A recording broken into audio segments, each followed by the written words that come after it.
Това видео показва обновяването на фасада с висока степен на водопоглъщане. Необходими са ни Baumit Multi-Primer и една бояджийска четка или валек с агнешка коша. С помощта на бутилка с спрей помпа, пълна с вода, може да се изпробва поведението на попиване на разглежданата повърхност. Тук става дума за силно попиваща основа.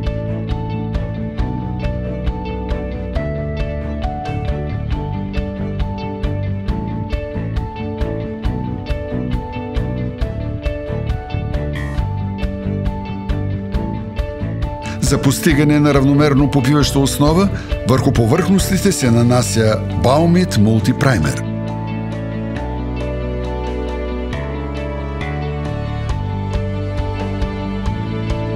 След време на съхнене на повърхността се нанася равномерно Baumit фасадна боя, в конкретния случай Baumit Star Color, която предварително се разбърква добре в кофата.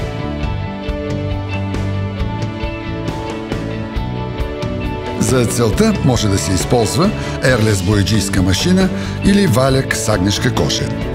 Всички видове Baumit фасадни бои могат да бъдат нанасени както машинно с Airless машини, така и ръчно с валяк с агнешка коша. След изсъхване, по същия начин се нанася втори слой от боята. В случай на работа с Airless машина, повърхността може да се дообработи с валяк, което цели постигането на оптимални резултати. Baumit. Идеи с бъдеще.